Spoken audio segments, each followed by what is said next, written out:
ఆచి చికెన్ మసాలా.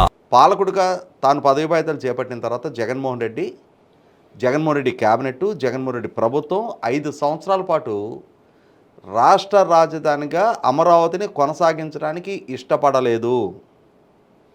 గత్యంతరం లేని పరిస్థితుల్లోనే అక్కడి నుంచి పాలన కొనసాగిస్తూ కూడా తన ఇంట్లో అసెంబ్లీ కౌన్సిల్ సమావేశాలు నిర్వహించలేడు కాబట్టి అసెంబ్లీ కౌన్సిల్ సమావేశాలు అక్కడి నుంచి నిర్వహించాడు. కానీ సచివాలయానికి కూడా క్యాబినెట్ సమావేశాలకు తప్ప మిగిలిన కాలం అంతా కూడా తన ఇంటి నుంచే అధికారిక విధులు కూడా నిర్వహించడం జరిగింది జగన్మోహన్ రెడ్డి. అంటే అదర్ దాన్ క్యాబినెట్ సమావేశాలకి ఆయన సచివాలయానికి తన పేషికి రావడానికి కూడా ఇష్టపడాల.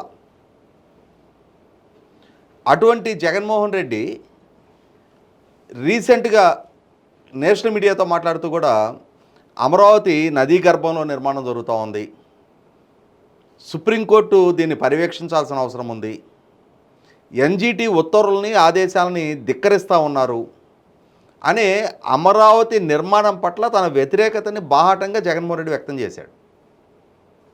అయితే ఇక్కడ జగన్మోహన్ రెడ్డి పాలనా హయాంలో రాష్ట్ర అసెంబ్లీ తీర్మానం మేరకు ఏర్పాటైన రాష్ట్ర రాజధాని, కేంద్ర ప్రభుత్వం చేసిన ఏపీ రీఆర్గనైజేషన్ యాక్ట్ పర్యవసానం రాష్ట్రానికి ఒక రాజధాని ఏర్పాటు చేసుకోవాల్సిన గత్యంతరం లేని స్థితిలో ఒక రాష్ట్ర రాజధానిని 2014 సెప్టెంబర్ 3వ తారీఖు జగన్మోహన్ రెడ్డి ప్రతిపక్ష నాయకుడిగా ఉండగా ఆయన మద్దతుతో ఏకగ్రీవంగా తీర్మానం చేసి ప్రతిపాదించబడ్డ రాజధాని నిర్మాణాన్ని జగన్మోహన్ రెడ్డి సహించలేదు, భరించలేదు. తీర్మానం చేసినాడు, ఆయన కూడా మద్దతు ప్రకటించాడు. కానీ వాస్తవంగా భూ సమీకరణ చేసి మాస్టర్ ప్లాన్ తయారు చేసి నిర్మాణాలు ప్రారంభించబోయేటప్పటికీ ప్రధానమంత్రి గారి చేతుల మీదుగా జరుగుతూ ఉన్న రాజధాని శంకుస్థాపనకు కూడా ఆయన అటెండ్ కాలేదు.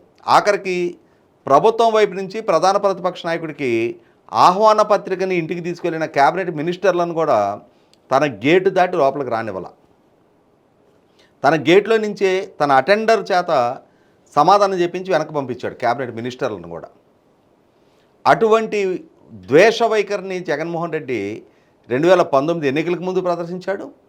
2019 ఎన్నికలకు ముందు కంటి తుడుపు చర్యలుగా మేనిఫెస్టో కమిటీ చైర్మన్ ఉమ్మారెడ్డి వెంకటేశ్వర్లతోటి అక్కడ స్థానిక శాసనసభ్యుడు మంగళగిరి నుంచి మళ్ళీ పోటీ చేస్తున్న ఆళ్ళ రామకృష్ణారెడ్డి చేత తన ఇంటి గృహప్రవేశం సందర్భంగా చూసారా జగన్మోహన్ రెడ్డి చిత్తశుద్ధి, జగన్మోహన్ రెడ్డి అమరావతి వ్యతిరేకి అని చెప్పని చిత్రీకరించారు. కానీ చంద్రబాబుకి పవన్ కళ్యాణ్కి ఆంధ్రప్రదేశ్లో ఇల్లు లేవు, కానీ జగన్మోహన్ రెడ్డి ఇక్కడే అమరావతి ప్రాంతంలో ఇల్లు కట్టుకొని ఇక్కడే స్థిర నివాసం ఏర్పరచుకుంటున్నాడు అని చెప్పిన వాళ్ళ శ్రేణుల చేత చెప్పించారు.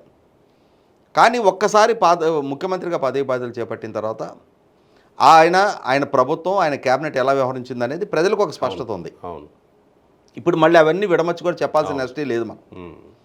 అయితే ఈ క్రమంలో 5 సంవత్సరాల పాటు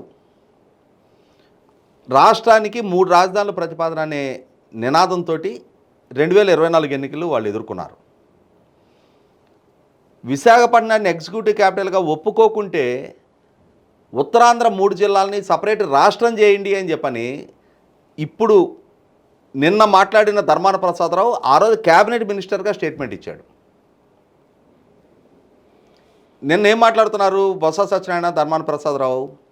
అసెంబ్లీలో ఒక తీర్మానం ఆమోదించారంట, ఈ తీర్మానం కేంద్ర ప్రభుత్వం ద్వారా చట్టం చేస్తారట, అమరావతి మాత్రమే ఏకైక రాజధానిగా ప్రతిపాదిస్తారట, రేపటి రోజున ప్రజల చేత ఎన్నిక కాబడ్డ ప్రభుత్వం ఒకవేళ రాజధాని అమరావతిలో ఫెయిల్ అయితే, మార్క్ మై వర్డ్స్, రాజధాని అమరావతిలో ఫెయిల్ అయితే వేరే ప్రాంతానికి తరలించుకునే హక్కు ఉండదా, ప్రజాభిప్రాయానికి విలువ లేదా అంటున్నాడు. ఫెయిల్ అవ్వడం అంటే అదే విడమర్చి చెప్పాల్సిన బాధ్యత ఆయన మీదే ఉంది. ఎందుకంటే ఇవాళ దేశంలో ఉన్న 29 రాష్ట్రాలకి రాజధానులు ఉన్నాయి. మరి కొన్ని మహానగరాలుగా విస్తరించినాయి, కొన్ని పరిపాలనాపరమైన ప్రాంతాలుగా మిగిలి ఉన్నాయి. ఏ ప్రాంతం కూడా రాజధానిగా ఫెయిల్ అవటం అనేది ఈ రోజు దాకా జరగల. ఫెయిల్ అవటం అంటే ఏంటి? పాస్ ఫెయిల్ ఉంటాయా దాంట్లో? ఇక్కడ గమనించుకుందాం మనం.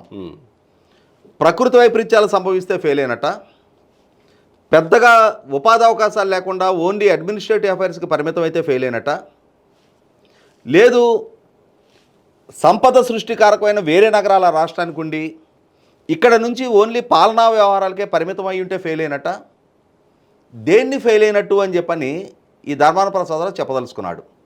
ఇక్కడ కొన్ని రెఫరెన్సెస్ మనం మాట్లాడుకుందాం. ఇప్పుడు విశాఖపట్నం నగరం ఉంది, మరి 2014లో హుదూదు తుఫాన్ తాకిడికి గురి కాలేదా? అవును కదా. Mumbai financial capital of India, దేశ ఆర్థిక రాజధాని. మరి అటువంటి ముంబైలో ప్రతి సంవత్సరం భారీ వర్షాలకి అక్కడ తలెత్తుతున్న పరిస్థితులు మనం చూస్తూ ఉన్నాం. అతలాకుతలమే కదా అసలు. చెన్నై అదే విధమైన వరద పరిస్థితులకి గురి కావటం చూసాం. బెంగళూరు అదే విధమైన వరద పరిస్థితులకు గురి కావటం చూసాం. ఆఖరికి దేశ రాజధాని ఢిల్లీలో కూడా యమునా నది వరదలకు గురి కావటం చూసాం మనం. మరి సురక్షిత నగరం ఏది అని చెప్పని ఇవాళ జగన్మోహన్ రెడ్డి చెప్పదలుచుకున్నాడు, వైసీపీ పార్టీ చెప్పదలుచుకుంది, ధర్మాన ప్రసాదరావు చెప్పదలుచుకున్నాడు.